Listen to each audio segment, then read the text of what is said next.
Boa noite, pessoal. Então, conforme combinado, vou estar enviando para vocês agora as orientações da segunda fase da bibliometria, tá? A ideia é que vocês iniciem o processo de alimentação da planilha, né? E aí com algumas orientações que eu vou estar passando agora. Então, recapitulando o que nós já fizemos, né? Nós já definimos a palavra-chave, que foi o termo que a gente colocou lá no site Oasis BR, né? Na qual vocês descobriram, né? Tiveram a primeira informação desse trabalho, que é a quantidade de pesquisas que já foram desenvolvidas na tua área do conhecimento, né? Na área que o seu TCC está pesquisando. Posteriormente, nós iniciamos a fase dos refinamentos, onde nós trabalhamos com as três categorias ano, tipo de documento, e para aqueles que, por um acaso, ainda encontraram trabalhos excedentes ao número 60, trabalharam com a área da pesquisa em saúde. Então, um ano a gente trabalhou com 10 anos, 5 anos e para aqueles também que excederam os últimos 3 anos. Tipo de documento, nós trabalhamos com dissertação de mestrado e tese de doutorado. E o último passo que vocês fizeram na última aula foi baixar os trabalhos. Aí você já tem a ideia de quantos trabalhos tem a partir dessas categorias. A partir de hoje, a partir da aula dessa semana, vocês tiveram a missão de começar a fazer a leitura flutuante. O que é a leitura flutuante? É aquela leitura dinâmica, sem detalhes, apenas para verificar o teor do documento. E aí isso é feito a partir do resumo dos trabalhos, seja resumo dos artigos, seja resumo das dissertações ou teses. E aí começa então a segunda hora do descarte. O que a gente descartou na primeira? Trabalhos duplicados e trabalhos que não estavam acessíveis. Nesse momento, vocês irão descartar aqueles trabalhos que não tenham a ver com as palavras-chave. Veja bem, não é com o teu assunto em si, mas com as tuas palavras-chave. Por exemplo, se eu estou pesquisando fonoaudiologia em recém-nascidos e aí na minha busca apareceu crianças de 3 anos, né? Em algum trabalho apareceu com crianças de 3 anos. Então, nesse momento eu vou descartar esse trabalho que não tem a ver com as minhas palavras-chave, tá? Lembrando que todo descarte deve ser registrado. Então, você vai anotar quantos trabalhos foram descartados por não ter a ver com as palavras-chave, ok? E aí, uma informação muito importante, por isso o motivo do vídeo, é a questão da montagem da planilha. Que aí existem duas informações. Nós temos colegas que filtraram ano, tipo de documento. Então, para esses colegas, eu tenho algumas informações que vocês deverão lá preencher na planilha. Então, vamos lá. Se eu, na minha pesquisa, filtrei tipo de documento, se eu escolhi dissertação e tese, ou dissertação ou tese, eu devo preencher esses campos da planilha. Região, região você vai encontrar essa informação logo na capa. Tem lá o estado de onde foi desenvolvida a pesquisa. Se você for analfabeto geográfico igual eu, você abre um documento no Google, um site, na verdade, que tem o mapa do Brasil e você vê, né, onde que fica o Rio de Janeiro, onde que fica o Ceará e você vai colocando lá a região na coluna da planilha.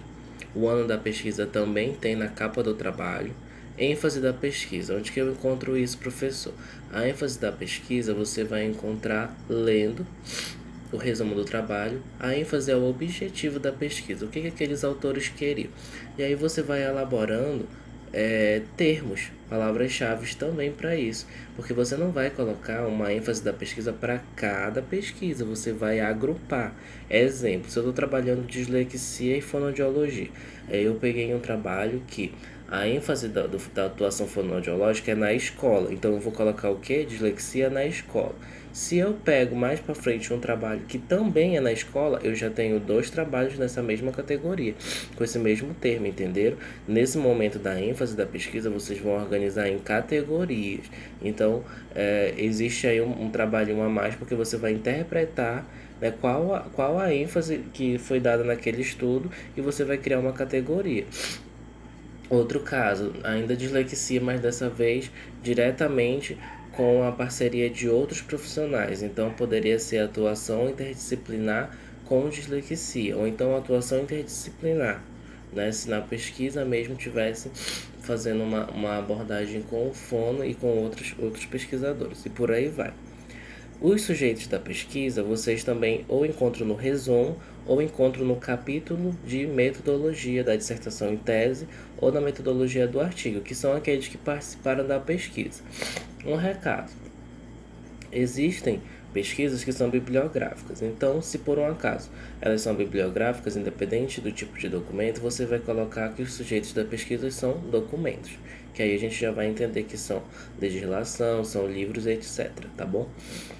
Autores mais citados, eu coloquei aí em destaque para que vocês pensem se acham necessidade, porque e se de fato vão ter tempo para isso, porque dá mais trabalho, né? A não ser que você tenha poucos trabalhos para ver. Mas autores mais citados é muito legal, é muito importante, é um diferencial, só que eu também sou sincero com vocês e digo que ele dá um pouco de trabalho, porque eu vou precisar fazer uma leitura mais profunda para ver quantidade de vezes que o autor X é citado em todos os trabalhos, né? Vamos supor, estou no trabalho 1 e aí eu vi que Ferreira foi citado 3 vezes, então eu já tenho uma quantidade de 3. Aí eu vou para o trabalho 2, eu vejo que o mesmo Ferreira foi citado 5 vezes, então eu já tenho 8 citações. E por aí vai. Então dá trabalho porque você vai ter que passar o olho, né, em praticamente todas as páginas da dissertação, tese ou do artigo. Tá? Então não é obrigatório esse aí. Programa de pós-graduação vocês também tem na capa ou naquela caixinha, né, que fica na contracapa. Dissertação apresentada ao programa de pós-graduação tal, e aí vocês vão colocar o nome do programa nessa coluna da planilha. Formação dos autores. A formação dos autores vocês encontram a partir do currículo Lattes. Então pega o nomezinho do autor completo, joga no currículo Lattes e você vai ver a formação de base dele. Se por um acaso ele tiver mais de uma graduação, tá? Quando eu falo de formação dos autores é somente a graduação. A graduação, se ele tiver 2 graduações, você coloca aquela que mais tem a ver com o trabalho pesquisado, tá? Metodologia já está dizendo, vocês vão encontrar lá no capítulo de metodologia também do documento, e aí ela pode ser qualitativa, quantitativa ou quali-quantitativa, né? São essas 3 possibilidades de uma metodologia que a gente está registrando aí. Os instrumentos de coleta é como que o pesquisador encontrou seus dados, se foi através de entrevistas, que tipo de entrevista, se foi através de observação, que tipo de observação, questionário, que tipo de questionário, etc. Também você encontra essa informação dentro do campo da metodologia. Isso é para quem filtrou tipo de documento, né? Agora vocês vão ver a diferença. Quem não filtrou, quem colocou todos os tipos, né, sem filtrar para dissertação em tese, vai ter algumas informações que vocês não vão conseguir captar das anteriores, né? Então eu coloquei aqui: se não houver filtro tipo de documento, devo coletar todos os anteriores, exceto região, né, porque você não vai conseguir saber se um artigo é de alguma região, né, porque o artigo ele é geral e dificilmente um autor coloca de que região ele está falando, então eu não acho interessante ter. Programa de pós-graduação, porque em artigos vocês não vão encontrar, e a formação dos autores, porque em artigos nós temos alguns artigos com mais de 5 autores, e aí não vai ficar esteticamente apresentável a nossa planilha dessa forma, a gente não vai conseguir nem gerar gráficos. Então, quem não filtrou o tipo de documento, não tem problema você não preencher essas 3 colunas: região, programa de pós-graduação e formação dos autores. As demais anteriores vocês podem estar fazendo, certo? E então, qual é a missão de vocês? Iniciar o preenchimento da planilha e levar na próxima aula para avaliação e orientação da fase de análise, que é a nossa fase final. Então, quero que vocês, a partir dessas orientações rápidas, organizem as informações, comecem a extrair do próprio trabalho essas informações e vão alimentando a nossa planilha. Não precisa terminar, né, para a nossa próxima aula dessa semana, mas eu gostaria que vocês tivessem pelo menos um terço ou a metade do trabalho pronto para que vocês consigam fazer a segunda etapa junto comigo, que é a análise, né, os primeiros gráficos, as primeiras tabelas, porque essa semana será a nossa última aula de bibliometria, né? Depois nós iremos entrar na fase do projeto para iniciar a reconstrução, as alterações do projeto, para a gente avançar, tá? Mas lembrando que a entrega desse material ainda não é agora, eu só gostaria que vocês se esforçassem para fazer metade, para que vocês já consigam se organizar para as próximas, tá? Então, essa é a missão. Qualquer dúvida, vocês podem estar usando o grupo para sanar durante essa fase de registro, né, da bibliometria na planilha, ok? Beijo!